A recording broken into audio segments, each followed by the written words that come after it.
Oh, and that's a brilliant effort, and they've turned it right around.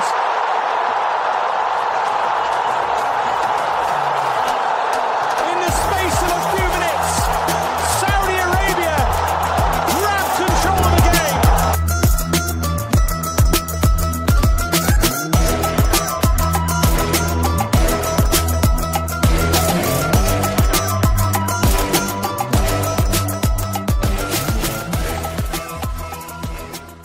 Welcome back, everyone, to the latest episode of Dawri, the Saudi football podcast, brought to you, of course, by Arab News. In today's episode, we're going to be looking back at so much. There's so much to catch up on. 2 rounds of the Saudi Pro League, and look forward, of course, to the international break, which will see our Saudi Arabia team and other Arab nations take part in 2 rounds of World Cup and Asian Cup qualifiers. As always, with me is Arab News sports editor Ali Khaled. AK, welcome back. Hi, Peter. Great to be back. Good to see you again. Quite a lot to catch up on the first 10 days of the season. I think, our last show was just before the start of the Saudi Pro League season. We had like 2 rounds now. Plenty to talk about. Where to start? We'll start with Al Nassr and Cristiano Ronaldo. They started the season disappointingly with a 1-1 draw against Al Rad. Cristiano Ronaldo scored a superb, headed goal, from Sadio Mane's cross to give them the lead. If you remember that famous header for Juventus against Sampdoria when he just seemed to hang in the air, a little bit similar to that. But Al Rad equalized with a penalty early in the second half. Home fans not too happy with that. Very disappointing result, to kick off the season. They did come back in the second game with a 4-1 win against Al-Fayha. That was more like it. Luis Castro will be quite pleased that Talisca, who had a great season last season, I thought, scored twice. Ronaldo scored. Marcelo Brozovic scored an excellent goal as well.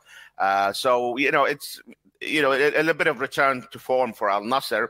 Al-Ahli's a bit of the opposite, really. They started very well with a 2-0 win over Al Aruba in their match day 1 before sort of like a disappointing 1-0 loss to at Al Fatah.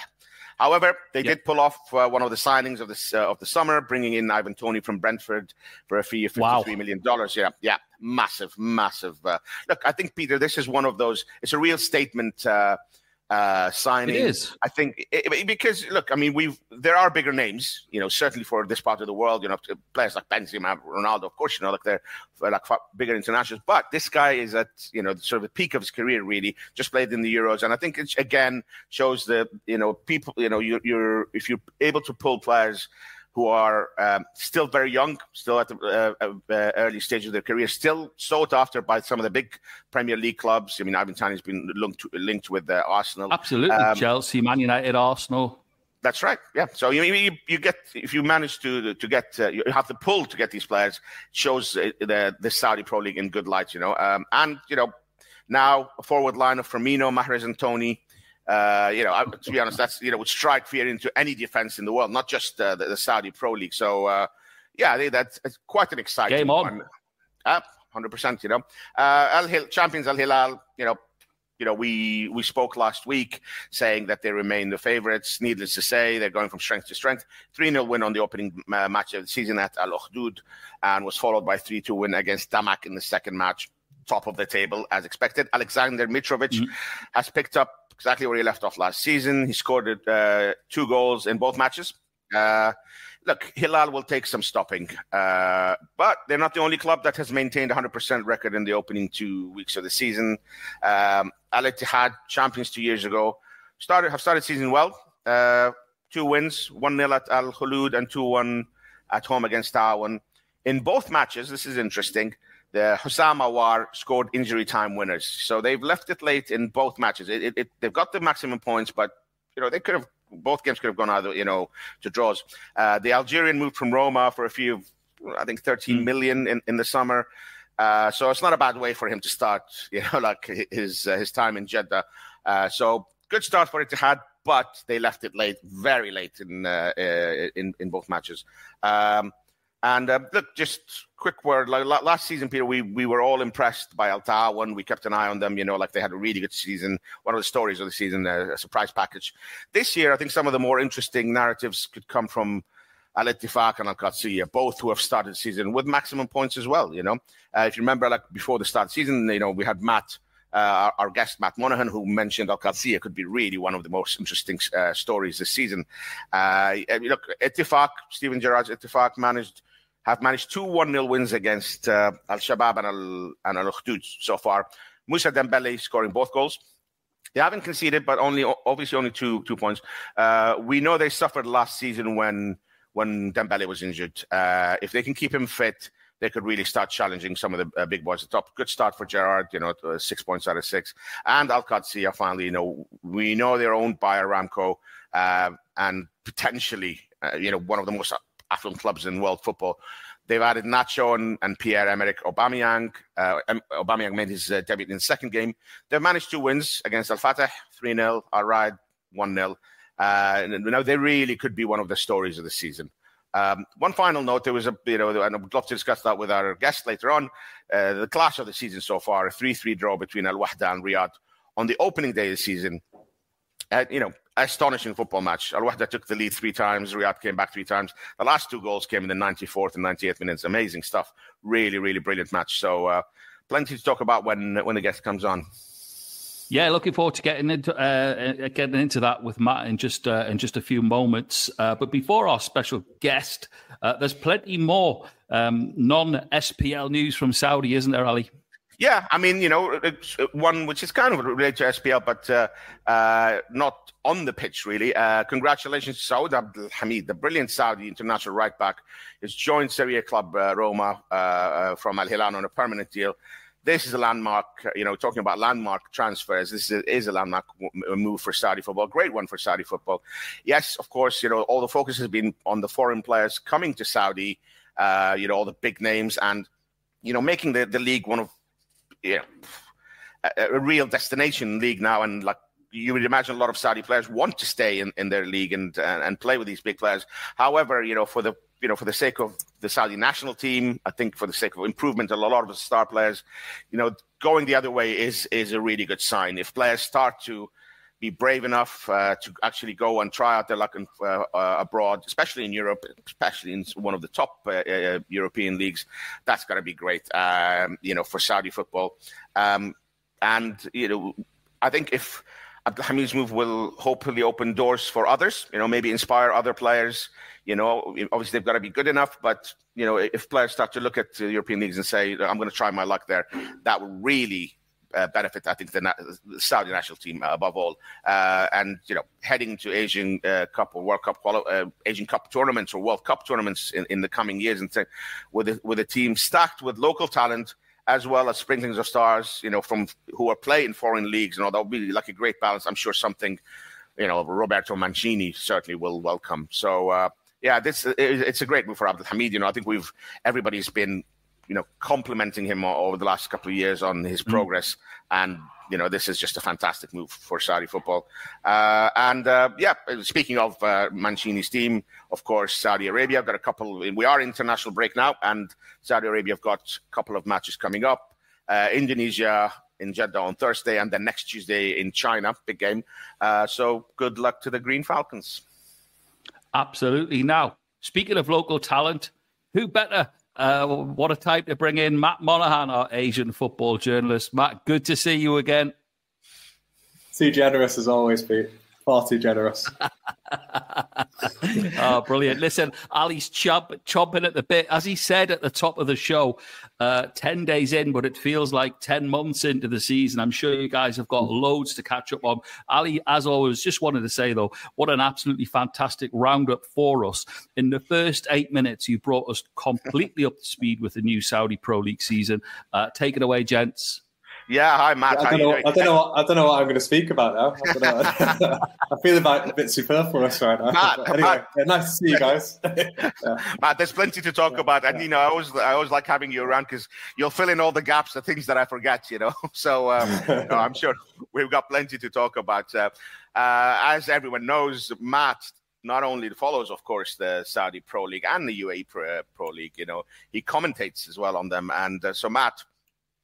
It's been 2 rounds. Like I said, I've given plenty of details before, but what has caught your eye? I know you keep a very close eye on Saudi football these days. What are whether it's teams, coaches, managers, what are the stories that have caught your eye? This isn't one of the big ones, but I enjoyed the fact you mentioned Al Riyadh in your roundup. I think under Sabri Lamouchi, obviously somebody he's had success in this region before in Qatar, knows the region very well. And I think Al Riyadh have recruited very well and players who impressed last season, the likes of Toze, who was with relegated Al Hazm, and also Mensah, who I think people who've listened to the show for a while, I'm a huge fan of Mensah. For me, he scored the 2 best goals last season. 2 of the top 3 anyway, also Ronaldo's lob from last season. He's already got on the score sheet for Al Riyadh, who undefeated so far under Lamouchi. I think they're doing great. And I think for me, I think there's just a lot of strength in the Saudi League. When we did the first podcast of the season, there's so many gaps, wasn't there, in all the rosters. But now, as we talked to you on deadline day, all the teams are very much... there's not many blanks now. If you go on, obviously, the Saudi Pro League Wikipedia page and look at the foreign players section, there's not many gaps left now. All the teams are filling up nicely. And again, it's just looking... I think the whole league is looking stronger again, which wasn't the case. I think the last time we spoke was 2 weeks ago. It wasn't the case. But now, I think there's lots of clubs and lots of really interesting business. And yeah, it's just going to be really interesting for after the international break to see how everyone looks, because it's going to be very different to the first 2 rounds because there's been a lot of business done in the last few days. Yeah. And Matt, I mean, I did, as you say, I did mention a lot of the scores and the results of the top clubs, earlier in the show. But more on form and what you've seen on the pitch. I mean, clearly Al-Hilal are still the team to beat. I think, we mentioned that before, and they look as good as ever. Mitrovic still firing, What did you make more of Al-Nassr, because, they did have that very disappointing result, I think, to start off. And came back to win 4-1. Al-Ahli, on the other hand, flipped around, really good start and disappointing result, So what have you made of those two? Because, I mean, these are the two that really were looking towards mostly, and also potentially Ittihad, to challenge Al-Hilal. Yeah, so I think for Al-Nassr, obviously, Sadio Mane, I think it's fair to say, he had a middling debut season last year, but this time he's got 2 assists to his name already. You've got Mohamed Simakan. We're going to see him soon. I can't wait to see him, the French defender from Leipzig. You've also got Wesley, who incredibly highly rated young Brazilian. So I think, for example, I think they've recruited really well from Brazil with Bento, who's very much part of the Brazil national team setup. Wesley, who's incredibly highly rated young winger, brought him in. I think that Wesley, for me, is going to be the real one for Al-Nassr, because I think their attack at times has looked a bit static. There's not really a great deal of youth, certainly in the midfield and attack. I think Wesley can really provide a lot of drive. He's a fantastic dribbler on the ball. So I think he'll massively improve that. And Ittihad, I guess there's 2 ways of looking, isn't it? You've had the immediate impact from Hussein Aouar, but our 2 last-minute goals, is that worrying, or does it show good character? Again, we've not seen a great deal of Karim Benzema so far. I think he really needs to get up to speed. I'm very intrigued to see how the Laurent Blanc project goes at Al-Ittihad, because again, Laurent Blanc I think he's a manager who's had a lot more misses than hits in his career, and the last time he was in this region in Qatar, it did not go very well at all with James Rodriguez in charge of him. So let's see how it goes. Yeah, I mean, you mentioned Karim Benzema, Matt, and there's no 2 ways about it. He didn't really hit the heights last season. Yeah, there were injuries and all that. Great goal at the weekend. I think the back heel obviously was a good goal, but I think for Ittihad to be successful, he really needs to have a massively improved season on last one. And the fans. Fans are very demanding at Ittihad. They are. If you go on social media, like a lot of the Arabic social media and all that, they don't hold back on the criticisms of the team and the players when they're not performing. Yeah, that's for me. It's where that's where I think the comparison to Mitrovic. So with Benzema, obviously we all know he's capable of these moments of genius. I remember him scoring a really good goal in the Super Cup last season and things like that. But it's about the 90 minutes. So someone like Mitrovic, he puts in so much for Al-Hilal. Not only is he already the top scorer in the Saudi Pro League, but I think his performances are always just absolutely exceptional, Mitrovic. I think that's a standard. Also, what's scary for Al-Hilal, you've got Marcus Leonardo to come in, who's done pretty well with Benfica since joining from Santos. And obviously, I think and now the plan is looking like it's going to be the second half of the season. We're going to finally see Neymar from January onwards as well to come in. So I think for Etihad, it's just about. I have issues with maybe the intensity of play at Etihad compared to other clubs, and that's why I think Ivan Toney's going to make Al-Ahli great again. That Toney's coming off, obviously had a disrupted season last year. Only scored, I think it was 4 goals in 17 all appearances. But Toney, his physicality, things like that, I think is going to make a massive difference for Al-Ahli. We saw that in his cameo performances at the Euros, where he didn't score at the Euros, but I remember him having he had a good support role in some of England's games, particularly in the knockout stages. I think that's what he's. I think that's going to be really interesting for Al-Ahli. Yeah, I mean, I'm glad you mentioned Mitrovic and Toney, because I still think, with the exception, obviously, like Cristiano Ronaldo seems to be in a category of his own.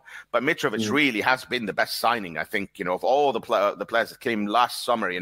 I think he's been proven to be absolutely, just top class, and this is what Al-Ahli would want from someone like, I mean, Mitrovic has shown his standard, his quality, like consistent goals, and I'm expecting Al-Ahli would want that from Ivan Toney. This is a guy, as we mentioned, should be at the peak of his career, young, highly rated and highly coveted by a lot of clubs, should be coming in, and you'd expect the goals to flow. I mean, they didn't for Roberto Firmino like last season. He had an on and off season, all that.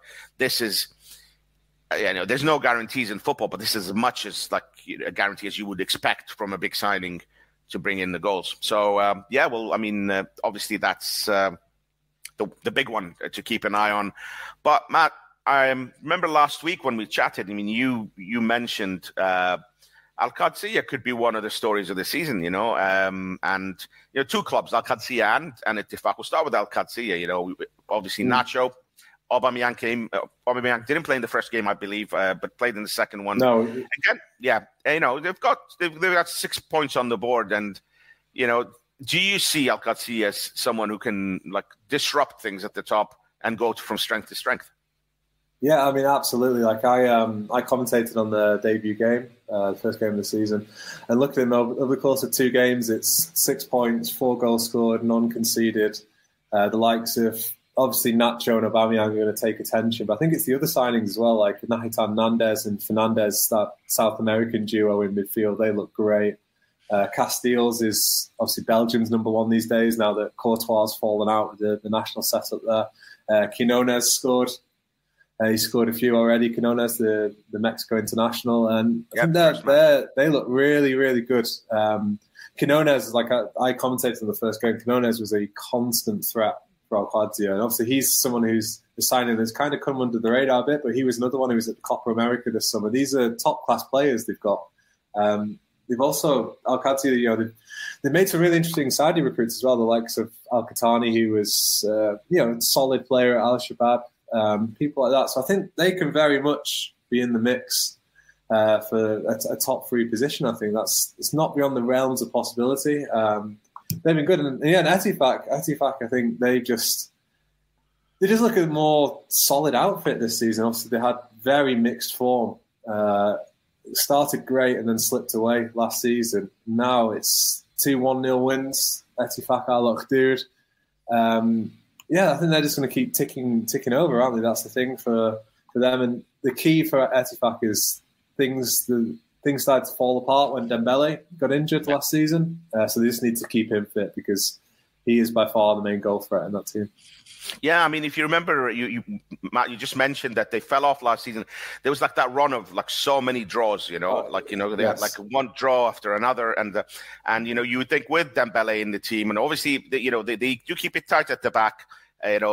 Maybe just that odd goal here and there would turn those 1 points to 3s and all that. And I mean, very interesting about those 2 teams. So Matt, one thing that we have to say is that you mentioned there Al-Qadsiya, you mentioned Ettifaq, and last year we had Al Ta'awan who did really, really well.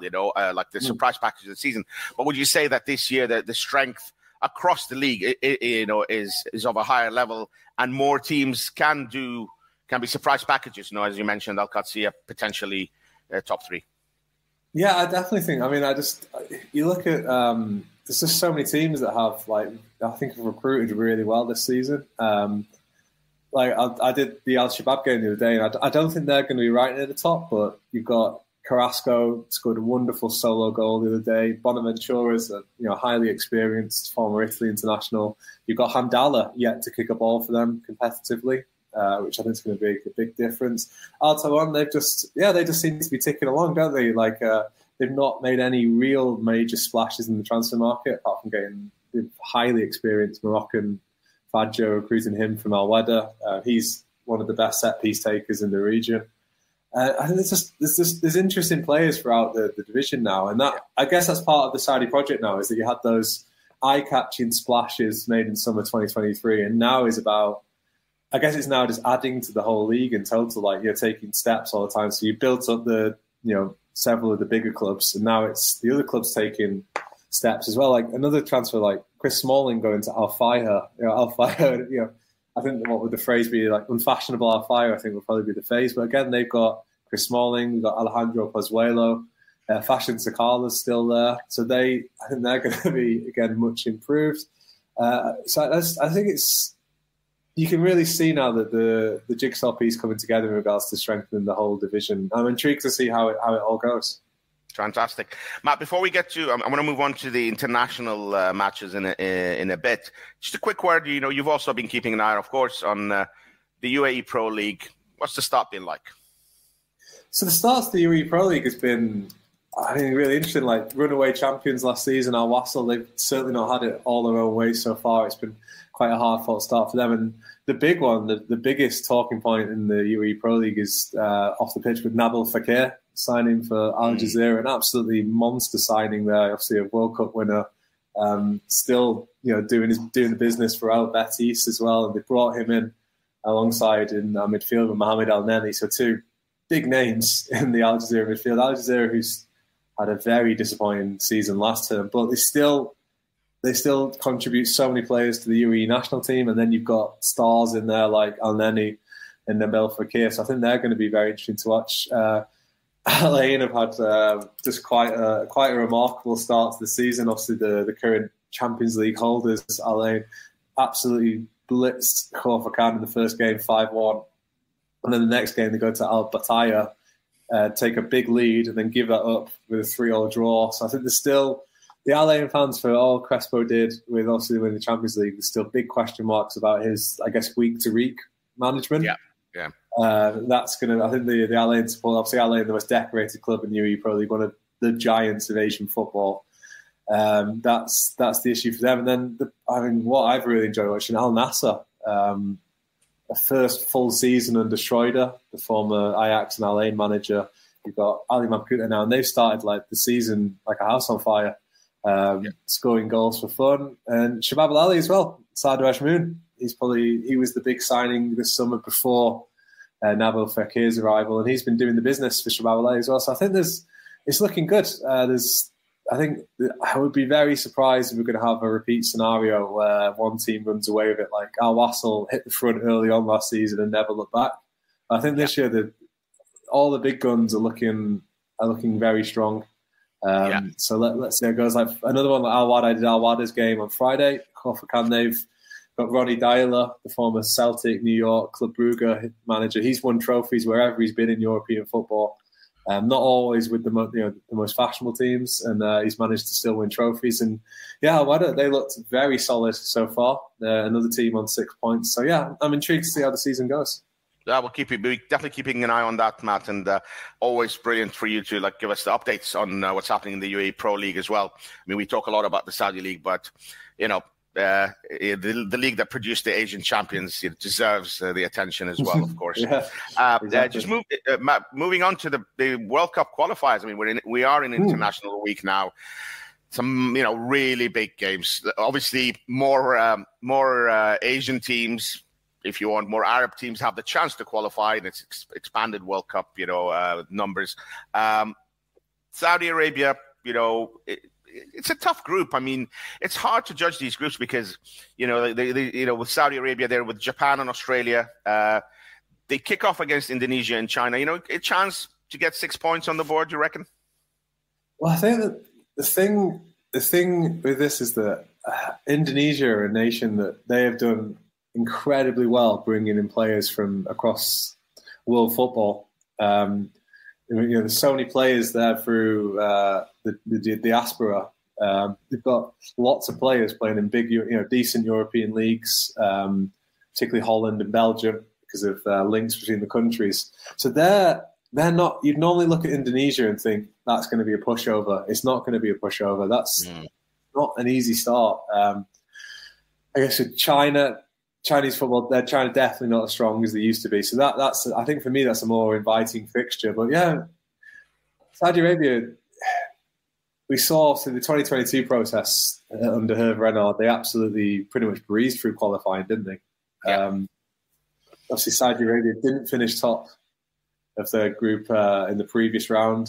They obviously that last defeat to Jordan, wasn't it, on home soil in the last fixture. And it's not going to be easy. I think you obviously look on paper, it's going to be, again, it seems to always be the case, doesn't it? Japan and Australia. Saudi Arabia always seem to get them in qualifying. And I think Japan will be I think they'll be a cut above in their group. And then it'll be between Saudi Arabia and Australia. And I think the dark horses for me is Indonesia. Keep an eye on Indonesia. That is, I mean, it's really interesting, Matt, because, I said, the question was that do they really need to get those 6 points? And in a way they do, because those tougher games against, I mean, look, it won't be a disaster if you get 4 out of 6, but, with those big games against Japan and Australia coming later, you're gonna constantly be looking back and saying, well, we didn't get the maximum of 6 points in those opening 2 games, when rightly or wrongly, people expect those 6 points. You do mention obviously Indonesia massively improved, China away from home. There is potential for drop points, and they'll put you on the back foot, right from the start. So, I mean, look, it's fair to say that. As you mentioned, they didn't finish top of the group in the last round. Jordan did, and Mancini's constantly under pressure. You can't say that it's gone his way, smoothly since he joined by any means. No, that's fair. Because obviously the Asian Cup was, I think we described that as quite a heartbreaking disappointment. The way the Asian Cup went, they were so close, weren't they, to progression? Obviously the late goal against South Korea, if I remember correctly, and then. There's not been too many wins, has there, under Mancini? And let's not forget as well, Mancini's last campaign, the qualifying campaign, he didn't get to the World Cup, did he, with Italy? So I guess it's going to be an interesting one for him. Looking at the squad, Hamdan's got a few assists to his name, hasn't he? With Al-Hilal, he's back in the mix again. And with regards to I think the issue of Saudi Arabia is, certainly for me, is that there's the lack of, I think we've seen it in the teams that Mancini selected, he seems to constantly change who the focal point is up front, because I don't think he's truly convinced by Al-Shehri, Al-Burkan, Al-Hamdani. Al-Hamdan actually even drops in and out of the squad, doesn't he? Yeah. So I think the question marks will be goals. It's great. I mean, I love the fact that Abdulhamid's obviously in the squad. It'd be interesting to see what influence he'll have. He was on the bench, wasn't he, last night? Roma, Juventus. It's lovely to see him back with the rest of the players. I'm sure he'll have a few stories to tell of his move to Roma. And I think it's all about forward momentum now. Obviously, Faisal Gandhi as well. He's moving to Europe with Belgium as well. So let's see how he can do as well. Yeah, fantastic stuff. I mean, you mentioned there, like Al-Shehri, never really seems to be your first choice. Al-Burkan, I should say. He looked at one point last season. He had a good season. Looked at one point maybe to be sort of the leading contender to be up there for Saudi Arabia. So we'll wait and see. But yeah, goals seems to have been the problem. So and again as well, we talked before about Ivan Toney. I think there's going to be an obvious loser in that situation in regards to Al-Burkan's minutes on the pitch, because last season Al-Burkan started the season brilliantly at Al-Fatah, moved to an Al-Ahli for whom Roberto Firmino, I guess he just did not provide the goal threat that they expected. So Al-Burkan saw plenty of action, scored plenty of goals, but I think it's going to be a different scenario again, keeping Ivan Toney, 28-year-old Ivan Toney out of the team. Yeah, I don't think it's looking too good for Al-Burkan, because also not only you've got this big money signings that is going to start ahead of him.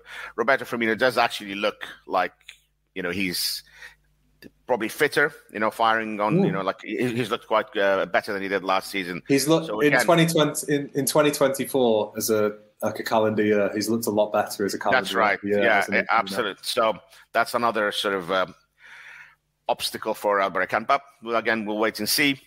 Let's finally just move on to, look, there's plenty of Arab teams, of course, involved. We can't really go through all of them, but a quick point on the UAE national team as well. Some interesting choices in the squad as well, yeah? Incredibly. I think squads can get quite predictable, can't they? It's the same faces all the time. Well, this is certainly not the case for the latest UAE squad. So Paulo Bento, obviously, you couldn't get really a more experienced Asian international manager than Paulo Bento after his record-breaking stint with South Korea. And now this is now where it really kicks in why they, recruited Bento.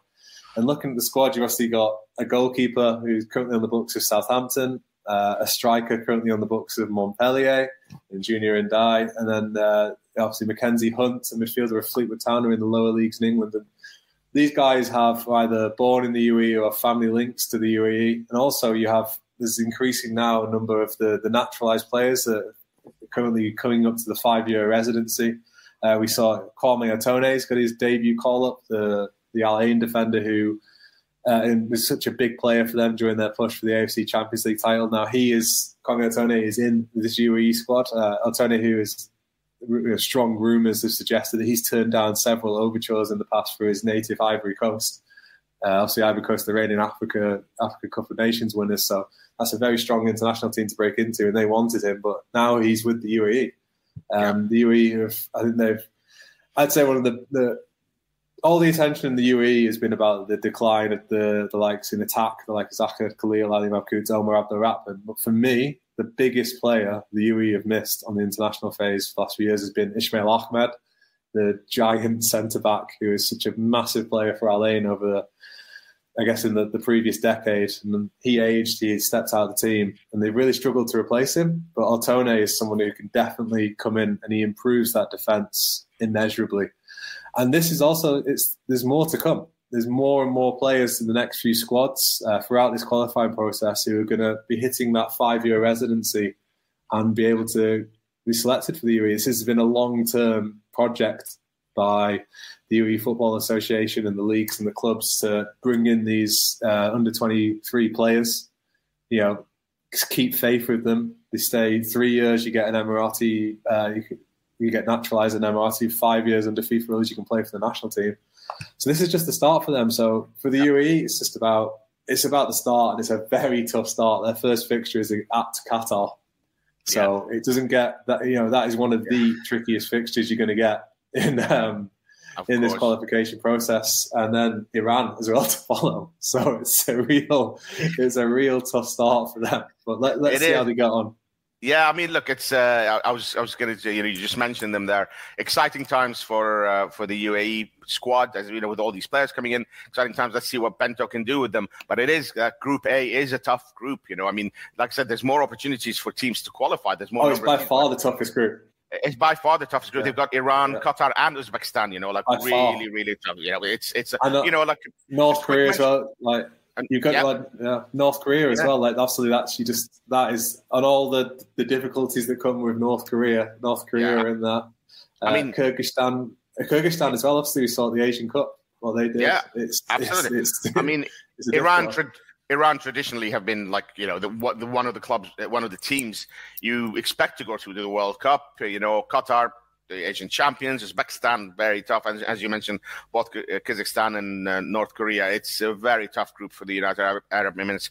One last point on Group B, just to mention, we're talking about Arab teams. We can't go through all of them. There's just so many. But Group B has 5 Arab teams in it: Kuwait, Palestine, Oman, Jordan, and Iraq. Incredible stuff. 5 Arab teams, including South Korea, of course, who you would expect, will be one of it will probably win the group, So that's like so much to look forward to. I'm sure we'll talk about it next week when we get back. Matt, as ever, it's been brilliant talking to you. Thank you so much for your insight.